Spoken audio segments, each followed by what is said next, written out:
Hello friends, இன்னைக்கு ரொம்பவே ஒரு ஹெல்தியான வெயிட் லாஸ் ரெசிபி தான் பார்க்க போகிறோம். நம்ம குண்டா இருக்கோமோ ஒல்லியா இருக்கோமோ, ஆனால் ஹெல்தியாக இருக்கிறதுங்கிறது ரொம்பவே முக்கியமானது. தினசரி நம்ம சாப்பிட்ற உணவில் என்ன சத்துக்கள் இருக்குது, என்ன சாப்பிட்றோம் அப்படின்னு தெரிஞ்சு சாப்பிட்டாவே ஹெல்தியாக சாப்பிட்றலாம். இன்னைக்கோட ரெசிபி செய்யறதுக்காக பவுலில் நான் கருப்பு கவுனி அரிசி தான் எடுத்திருக்கேன். 2 டம்ளர் கருப்பு கவுனி அரிசி எடுத்திருக்கேன். கருப்பு கவுனி அரிசியில் அதிகப்படியான ஆன்டி ஆக்சிடென்ட் இருக்கிறதுனால ஹார்ட் ஹெல்த்துக்கு, டைஜஷனுக்கு, பிளட்டோட சுகரை ரெகுலேட் பண்ணுறதுக்கு ரொம்பவே ஹெல்ப்ஃபுல்லாக இருக்கும். இது கூடவே நம்ம சேர்த்துற இன்க்ரீடியன்ட் தான் ராகி. அதே டம்ளரில் 2 டம்ளர் ராகி எடுத்திருக்கேன். இன்னொரு பவுலில் அதே டம்ளரில் 1 டம்ளர் உடைச்ச கருப்புளுந்து எடுத்திருக்கேன். இது கூடவே 1 டீஸ்பூன் வெந்தயம். ராகியில் அதிகப்படியான கால்சியம், அயன், ஃபைபர், புரோட்டீன் இருக்குது. இது நம்மளோட போன் ஹெல்த்துக்கு, வெயிட் மேனேஜ்மெண்ட்டுக்கு, நம்மளோட பிளட் இன்க்ரீஸ் பண்ணுறதுக்கு எல்லாத்துக்குமே ரொம்பவே ஹெல்ப்ஃபுல்லாக இருக்கும். அரிசியாக இருக்கட்டும், உளுந்தாக இருக்கட்டும், 2லேருந்து 3 முறை நல்லா தண்ணி ஊற்றி கழுவி எடுக்கணும். ராகியும் கருப்பு கவுனி அரிசியையும் நல்லா கசக்கி க்ளீன் பண்ணி எடுக்கணும்.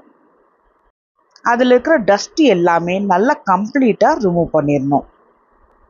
இது 2த்தையுமே நான் நல்லா கழுவி வச்சுட்டு முங்குற அளவுக்கு நல்லா தண்ணி ஊற்றிட்டு 8 மணி நேரம் குறைஞ்சது ஊற வைக்கணும். அப்போ தான் நல்லாவே ஊறி வரும். ஏன்னா கருப்பு கவுனி அரிசி பொறுத்த வரைக்கும் கொஞ்சம் அதிகமான நேரத்தில் ஊற வைக்கணும். அப்போ தான் நல்லா அரைக்க முடியும்.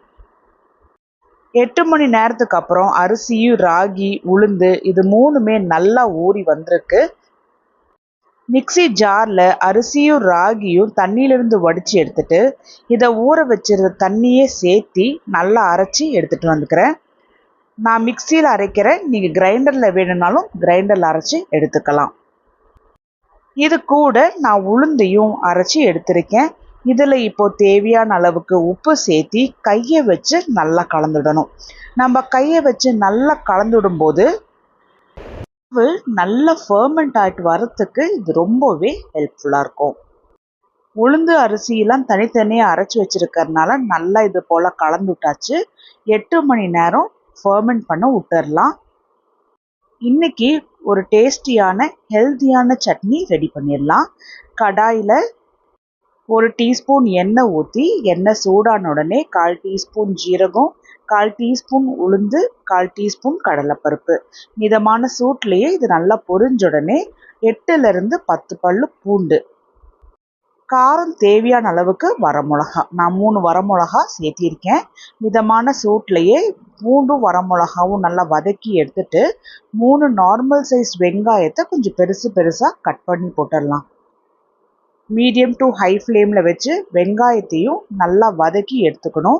வெங்காயம் லைட்டாக பிங்கிஷ் கலரில் வந்த உடனே 2 நார்மல் சைஸ் தக்காளியை கொஞ்சம் பெருசாக கட் பண்ணி போட்டு வெங்காயத்தோட சேர்த்தி நல்லா கலந்துடணும். தக்காளியை நல்லா கலந்துட்டுட்டு நான் இன்னைக்கு 2 நெல்லிக்காய் எடுத்திருக்கேன். உங்களுக்கு ரொம்ப புளிப்பு பிடிக்கலை அப்படின்னா நீங்கள் ஒரே ஒரு நெல்லிக்காவை இது போல் சின்னதாக கட் பண்ணி போட்டுக்கலாம். நெல்லிக்காவை நல்லா வெங்காயம் தக்காளியோட சேர்த்து கலந்துட்டுட்டு நான் 1/4 டீஸ்பூன் மஞ்சள், தேவையான அளவுக்கு கல்லுப்பு, 1/4 டீஸ்பூன் பெருங்காயத்தூளும் போட்டு நல்லாவே கலந்துட்டுக்கிறேன். நெல்லிக்காய் சேர்த்தும் போது எங்களுக்கு இந்த சட்னி ரொம்ப பிடிச்சது. கொஞ்சம் புளிப்புத்தன்மை இருந்தது. உங்களுக்கு புளிப்புத்தன்மை பிடிக்காதுன்னா நான் சொன்னது போல் ஒரே ஒரு நெல்லிக்காய் மட்டும் யூஸ் பண்ணுங்க. அடிக்கடி உணவில் இது போல் நெல்லிக்காய் நம்ம சாப்பிடும்போது நெல்லிக்காயில் அதிகப்படியான விட்டமின் சி இருக்குது. இது ரொம்பவே நம்ம ஹெல்த்துக்கு நல்லது. இந்த சட்னியை மூடி வச்சு நான் வதக்கி வச்சு எடுத்துட்டு ஆறுனதுக்கு அப்புறமா மிக்ஸி ஜாருக்கு ட்ரான்ஸ்ஃபர் பண்ணி தேவையான அளவுக்கு தண்ணியும் சேர்த்தி எப்பவும் நார்மலாக நம்ம சட்னி பதத்துக்கு நான் அரைச்சி எடுத்துகிட்டு வந்திருக்கேன். எண்ணெய் சேர்த்தி தாளிக்கணுங்கிறதுனால நான் தாளிக்கலை. உங்களுக்கு தேவைப்பட்டுச்சுன்னா நீங்கள் தாளிச்சுக்குங்க. அடுத்த நாள் காலையில் பாருங்கள், மாவு நல்லா சூப்பராக புளிச்சு வந்திருக்கு. நல்லா மேலே பொங்கி வந்திருக்கு. இதை கரண்டி வச்சு நல்லா ஒரு முறை பீட் பண்ணிக்கணும். மேலே பொங்கி வந்த மாவு எல்லாமே நல்லா உள்வாங்கி நல்லா பீட் பண்ணி எடுக்கணும். இந்த அளவுக்கு திக்னஸில் இருக்கணும். நம்ம நார்மல் தோசை மாவு பதத்தை விட கொஞ்சம் திக்காக இருக்கணும். இட்லி பாத்திரத்தில் தண்ணி கொதிக்கிறதுக்கு வச்சுட்டு இட்லி பிளேட்டோட குழியில் கொஞ்சமாக எண்ணெய் தடவி விட்டுட்டு ஒவ்வொரு குழிக்குள்ளேயுமே இட்லி மாவை ஊற்றிடலாம். நான் எனக்கு மட்டும் இப்போ செய்கிறதுனால 3 இட்லி மட்டும் போட்டுட்டு இதை 10 நிமிஷம் நல்லா வேகிறதுக்கு விட்டுட்டு நல்லா முழுமையாக ஆறுனதுக்கு அப்புறம் தான் நான் டீமோல்ட் பண்ணுறேன். அப்போ தான் கருப்பு கவுனி அரிசியில் செஞ்ச இட்லி நல்லா ஈஸியாக டீமோல்ட் ஆகிட்டு வரும்.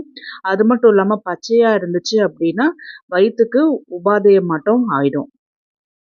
கவுனி அரிசியில் இட்லி தோசை ரொம்பவே ஹெல்த்தியானது. அதே சமயத்தில் நல்லா வேக வச்சு நல்லா ஆற வச்சு எடுத்துக்கணும்.